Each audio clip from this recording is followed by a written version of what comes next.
So, the core principles of trauma informed yoga are offering agency and choice throughout the class, and also just being aware of our own nervous systems and approaching a class with care, with the awareness and the understanding of how many people have or currently are experiencing and navigating trauma, and how to show up in a way that we are tending to those people um with the awareness around that, with tenderness. Absolutely. Absolutely. Yeah, so those are just kind of like 3, right? It's like knowing our responsibility for co-regulation, our nervous system, being aware of how trauma affects the body and the nervous system.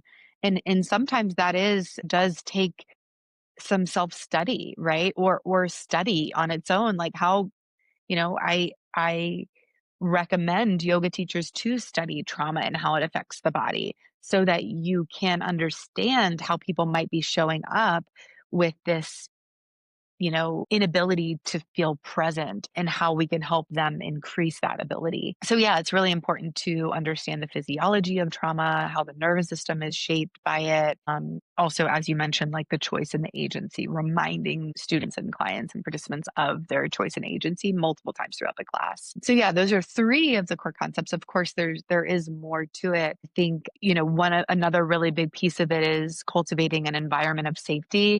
It irks me when people say this is a safe space because, like, we can't define that for somebody else. However, we can do certain things to help create an environment of safety, which might be, as someone walks in the door for the yoga class, like showing them where the exits are, showing them where the bathroom is, showing them where they can put their stuff, showing them where they can set their mats down, showing them where the props are, like orienting them to the space, right? I've been to yoga studios where they're just like, "Oh, hi," and you're Yeah, supposed to that's walk it. in and figure it out for yourself. That feels really unsettling to the nervous Mhm. system. We wanna give people information, give people the tools that they need to allow their systems to settle and orient to the space. Super important. Also, like, music plays a big role, right? How we're setting up the space in the beginning of class, for example, like, people walking into a completely silent space, that might feel triggering. Or is the music really loud when you walk in?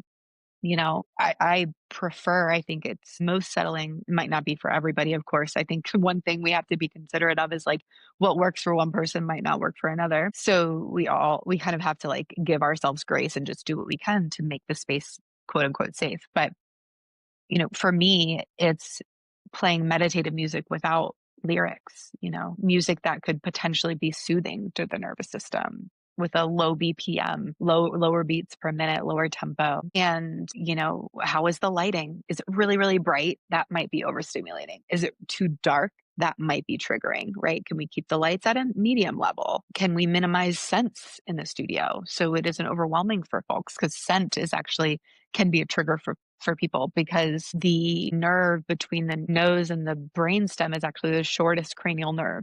So that is a really quick way to either soothe someone or trigger someone because that is a direct link to the brain, which is a direct link to the nervous system. So, not having overpowering sense. What else can create this environment of safety? Oh, also consent, Mm. touch for sure for adjustments and assists, which is sometimes a big part of the physical practice. So, are we giving students an option to opt out of that? I mean, I've absolutely been triggered by touch in a yoga class before with a teacher not asking me if they could give me an assist and then pushing my body too far and actually coming out with an injury.